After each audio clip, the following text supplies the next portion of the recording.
Good evening and welcome to Nashville. I'm Alan Jackson. The images coming out of Tehran were impossible to miss.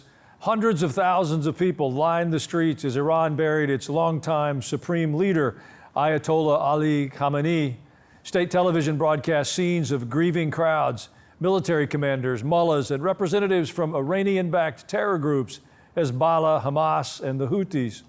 The Islamic Republic wanted the world to see a nation united and a government firmly in control. But appearances can be deceiving because these same streets looked very different just 6 months ago. They were filled with ordinary Iranians openly challenging the regime. What happened next was simply hard to believe. A coordinated, brutal crackdown as regime security forces used overwhelming force to crush dissent. In a matter of just days, 54,000 innocent citizens were killed in the blood-soaked streets.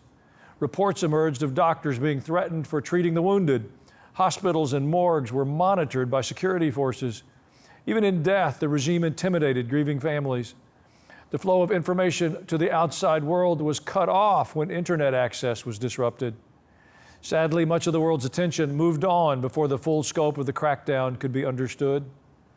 Well, now the cameras are welcome again. Foreign media personalities and influencers have been invited into Tehran to witness a carefully choreographed event.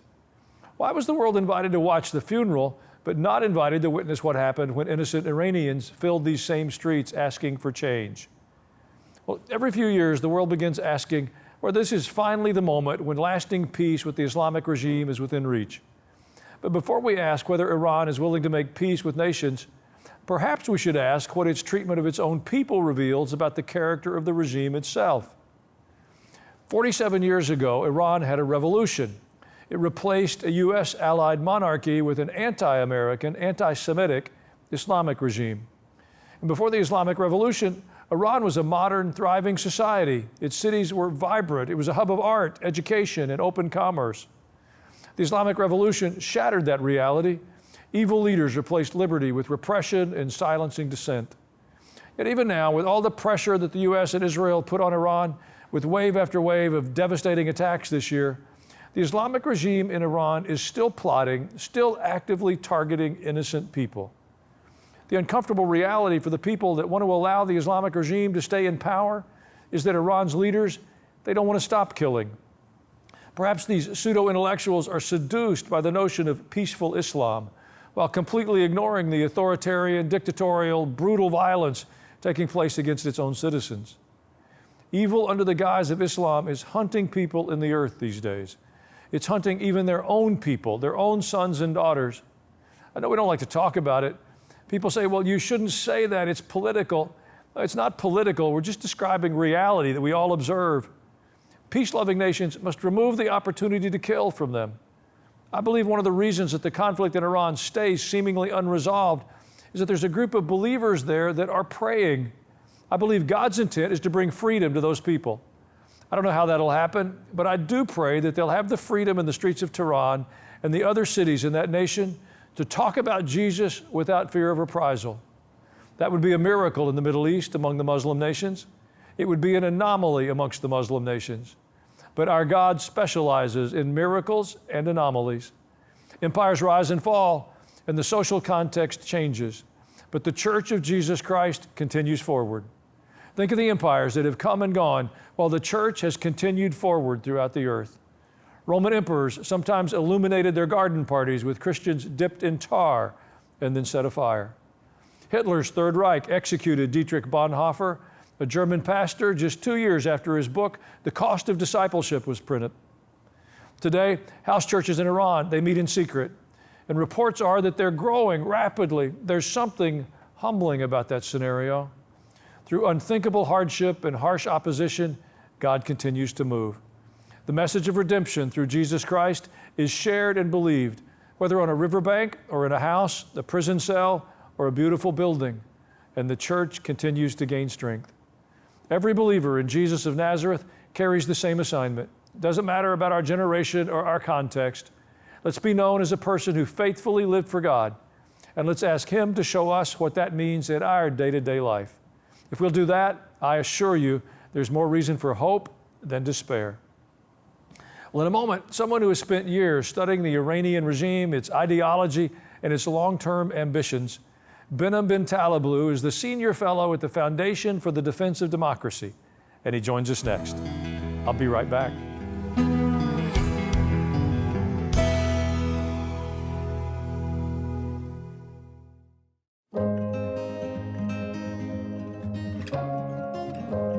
This year, we celebrate 250 years of God's faithfulness to our nation. From backyard picnics and ball games to laughter shared with family and friends, we've been given so many blessings to enjoy together. And in a world that feels increasingly divided, these moments remind us of what matters most: faith, freedom, family, and community. Alan Jackson Ministries wants to help you carry that message with you wherever you may go. This outdoor blanket and canvas tote bag are simple reminders of God's goodness and a way to spark meaningful conversations about faith and the hope we have in Him. Request your limited edition tote bag and outdoor blanket today with your gift of $100 or more at alanjackson.com or call 800-880-5102.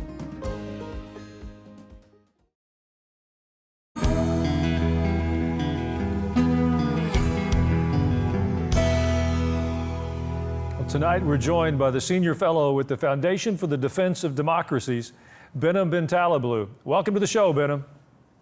Great to be with you. You know, we're coming off the NATO summit in Turkey, where President Trump was met with a great deal of pomp and circumstance by the president of Turkey, President Erdogan. What was your takeaway from the summit? You know, I've long said style has a substance of its own. And while I think this summit was urgent and important and necessary, in so many ways it was overshadowed by regional events. The fact that you had the Syrian president there, and, you know, obviously Syria is not a NATO country, but there's a debate over removing it from the state sponsor of terrorism list, something that certainly President Erdogan of Turkey, which is his partner, wants. There's the larger conflict with the Islamic Republic of Iran next door. And then there's the issue perennially of NATO spending and U.S. policy towards the Russia-Ukraine war. But perhaps most importantly, and reading between the lines, was the host country. And the style there, the pomp and circumstance offered to the president, I fear, was designed to lull America and Americans and the American president into a false sense of security about where the U.S.-Turkey relationship is headed, given that country's past purchase of Russian air defenses and desire to kind of get around American sanctions and get back into the F-35 program. So I think the Turks are trying to play softball to try to soften up America when it comes to those programs and those sanctions. Well, over the weekend, we saw the pictures of the Iranian state funeral for the dead Ayatollah. It was really remarkable. It was quite a spectacle with the streets filled with people. It was just 6 months ago when those same streets were filled with Iranian citizens protesting the regime. Which of those two pictures is the most accurate representation of the attitude of the people there? Well, no doubt, even a despotic, autocratic Islamist regime can have supporters, but that support has long been believed to be in the 10 to 15 to at max 20%. You know, what the regime wanted with the funeral, again, this is a funeral that is still ongoing. It's in not one, but at least 3 cities inside Iran and 2 cities inside neighboring Iraq, by the way. Which is always a little bit interesting when you have to have a leader's body move to a foreign country to draw a bigger crowd than you get at home.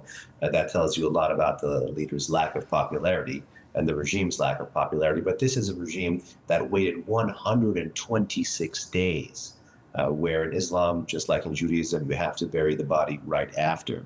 And it waited 126 days because it feared what would happen if there was a burial. It feared what would happen if there was a funeral. It feared if the Americans and the Israelis would strike them. And it also feared the popular anger, the popular backlash. And what this regime is trying to get you to do is forget about the slaughter of 40,000 Iranians in the month of January by having these images, which, by the way, if you zoom out some streets and you see some different geographies, doesn't seem to be the crowd that they're making it out to be. And perhaps most importantly, we have to realize with an economy like the Islamic republics, which is a borderline failed state with foodstuffs and inflation prices inflation driving the foodstuffs at over 140% for basic staples. When this regime is handing out fruit and potatoes and bananas and bread and eggs just to get people to come out, you kind of can put two and two together as to what drove the masses out there. You know, I think just the casual observer of what's happening in Iran is confused. There's been a ceasefire in place since April, which has been, for the most part, widely ignored, I think, by all parties. But then there was an MOU put in place, which was about a 60-day period for further negotiation. Can you help us understand the difference and if the MOU is still actually in play or how we'll know it's gone? So I'm glad you mentioned the difference between these things, because there was a 40-day war, a 67-day ceasefire period, and an MOU which was built on top of the ceasefire period, which extends the ceasefire and creates 14 conditions to govern it. Naturally, the Islamic Republic violated the one thing that it was supposed to do under the MOU, which was to keep the Strait of Hormuz open and not harass shipping. And the U.S. has been incrementally responding. And so the Iranians now have been attacking countries several times that host U.S. bases, most recently Bahrain, Qatar, Kuwait, and even Jordan. Which is actually not an oil producer and not in the Persian Gulf region. So suffice to say, it is a very tenuous ceasefire, but there's three ways to know that the MOU is going to be totally done, totally kaput. Way number one is if the U.S. restores the blockade. Way number two is if the U.S. not restores sanctions, but adds entirely new sanctions against the Islamic Republic's economy. And the third way is if the U.S. brings in a sustained way more foreign forces. You know, all three of these things were things that were supposed to be undone by the MOU. So if the U.S. goes in the exact opposite direction, that's how you can know it's totally pushed past the MOU framework. But with respect to the ceasefire, you know, there is a new normal setting in, unfortunately, in the region, which means more, not less violence. And despite however successful Israel and America have been in trimming the military capabilities of the Islamic Republic, this is a regime that might be less capable, but sadly more confident and more hubristic, which means more, not less escalation in the future. What would be the most effective strategy for trying to find a peaceful way through this with Iran? Well, with immense respect, I don't think there is a peaceful way through with an adversary that is chanting death to America, death to Israel for 47 years and has a sitting bounty and fought was against the current commander-in-chief of the United States. There is no way out but through. We are only lucky as Americans that there is such a dichotomy in that country that can at least politically benefit us, morally, politically, strategically. And that dichotomy is Iran is home to the most anti-American and the most anti-Israeli government in the region, in the heartland of the Muslim Middle East. But it is home to the most pro-American and most pro-Israeli population in that part of the world. And critically, you don't have a lot of populations like that in that part of the world, and you don't want it to become a waning asset. If peace, if long-term stability is something we desire, we're going to have to understand that it's going to be a bumpy road. And it's a bumpy road not because different U.S. presidents have not sought peaceful political diplomatic accommodations with the Islamic Republic. They have. But the problem is that the history shows that all that has backfired. And it's backfired because this is a regime that means what it says. So I think, again, there is no way out but through. So long as America doesn't devise a strategy that is designed to take down and target the regime and build up and empower the population, we're going to be back where we started in some form or another, just with more time and more cost, sadly. And just to clarify, a fatwa is a call for the execution of someone, right? Fatwa is a religious ruling, and in the one that they issued against the president, the clerical establishment after the June war last year issued one against the president, calling his blood legal or permissible to be spilt. They issued it against his businesses to be appropriated, and even against the members of his family, basically to be captured and sold into slavery. Well, Behnam, we need to take a short break. Will you stand by for another segment? Yes, sir. For those of you watching, if you've got a phone nearby, log on to ajnow.com. Send us an email with your thoughts on these topics. We'll be right back.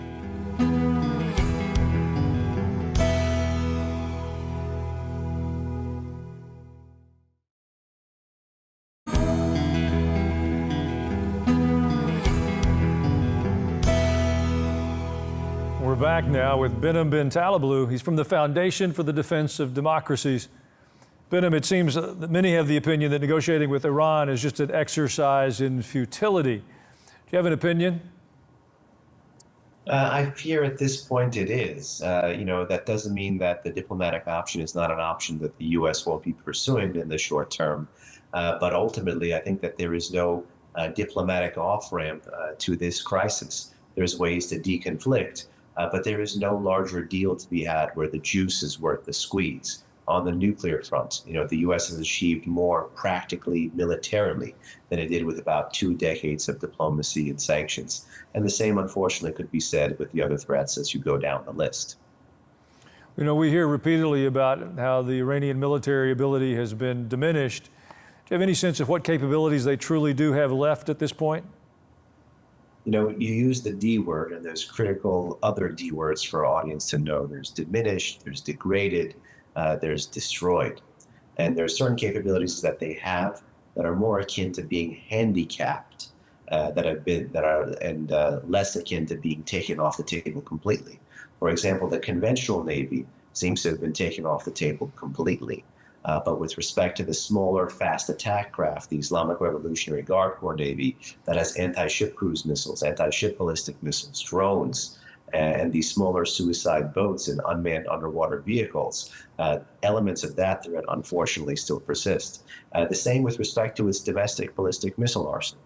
U.S. intelligence community has said for a very long time that Iran is home to the largest ballistic missile arsenal in the Middle East. And while the U.S. and Israel have really given a pounding to the production capacity for future domestic missile production potential, the regime is digging out the missile bases that were struck to be able to unearth and pick back up elements of its arsenal. So while I would say this regime's military capabilities have been trimmed, it still has fangs. So if there's an operating logic that we need to understand about the threat today, it might sound like a contradictory one, but it's the most accurate, which is, this is a regime whose capabilities are down, but it is certainly not out. Well, President Trump, not surprisingly, has had a lot to say about Iran in recent days. Listen to these comments, and I want to ask a question. I went in for one reason, very strongly, that Iran cannot have a nuclear weapon. I'm not looking for regime change, although this is regime change. The first regime is gone. The second regime is gone. And I think the third regime is more reasonable, but we'll find out. I've heard several commentators suggest that the people of Iran would take to the streets and have posed the question about perhaps why they haven't. Can you help us understand that a bit? Sure. I would just tell them to widen the aperture a bit. The people of Iran went to the streets in the millions in January and stayed on the streets because the president promised them not once, but at least 8 or 9 times, depending on how you count, drawing a red line in the sand, telling them to take over their institutions, telling them that help was on their way. The slaughter, the scale, the scope of the slaughter. Unfortunately, you have to go back to events in World War II and the Holocaust to be able to find comparisons in scale, scope, and speed of the state's violence against the street, against society. So no one comes out to protest in the war, but people often do come out once the fog of war dissipates. Remember, it only took 6 months after the June strikes, the 12-day war in 2025, for protests to materialize at the end of December 2025 and at the front of 2026, which is part of the larger cycle that got us here. So I would say the matter of protest in the Islamic Republic is a matter of when, not if, because deal or no deal, war or no war, that was a state that was heading towards failed state status anyway. Well, there have been layers of the leadership taken out, and as you've said, a serious degradation of their military capabilities. What would have to happen in Iran to open that door more broadly for a regime change? Well, for political change, you're going to have a lot more done. You're going to have in terms of targeting, for example, be it from Israel, America, or others internally, targeting of the repression apparatus, meaning the folks at the top have to fear that the folks in the middle and the folks at the bottom, in terms of the state, in terms of the government, in terms of the reach of the security forces, that there might not be a middle, or that the folks at the bottom will defect. So the U.S. intelligence community really needs to be unleashed here. The Israelis really need to be unleashed here to be able to really strike at the apparatus of repression. Gutting Iran's conventional navy does nothing to empower Iranian protesters, but perhaps going against the regime's repression apparatus, police forces, things like that, that could really change the balance internally. So long as the U.S. and the Israelis don't have a targeted campaign against those forces, I think, unfortunately, we'll be back seeing this movie again and again and again. Additionally, of course, there's defections underneath, defections from the top. You need to squeeze the elites to make sure that their selfishness, their desire for survival takes over, so that they will fight among one another, and that the U.S. and others can take advantage of those fights. You're unfortunately seeing quite a bit of cohesion at the very top right now of that system. Well, there are many of us praying that the Iranian people will find an opportunity for peace and freedom in their lives in a way they haven't known for decades. Behnam, thank you for your time today. You have helped bring some clarity to a pretty confusing set of circumstances. Thank you so much. We'll be back in a moment with your emails.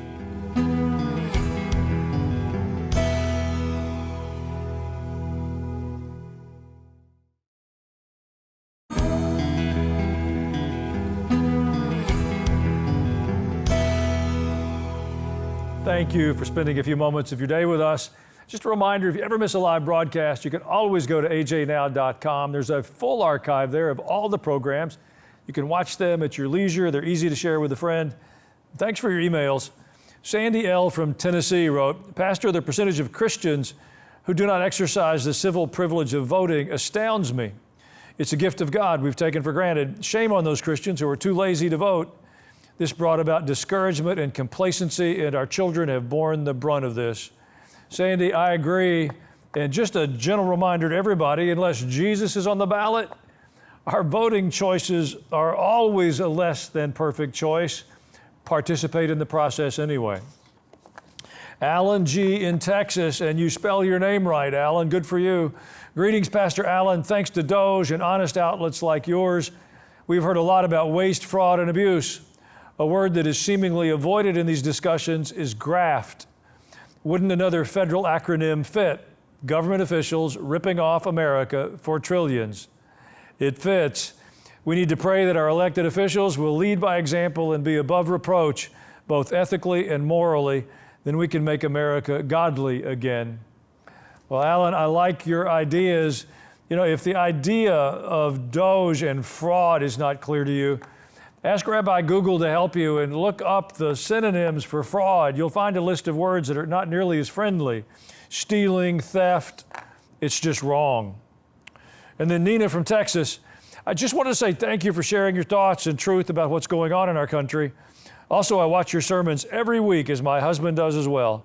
Someday we plan to come visit your church in Tennessee. It's on my list of places to visit. God bless you. Well, Nina, thank you for that. And I like the way you're thinking the Grand Canyon, the Statue of Liberty, and World Outreach Church in Murfreesboro. Makes perfect sense to me. God is moving in the earth, folks. There are more reasons for hope than despair. Don't give in to the clouds of fear and threat. There is hope for what's ahead of us. Thank you for spending a few moments with us. God bless.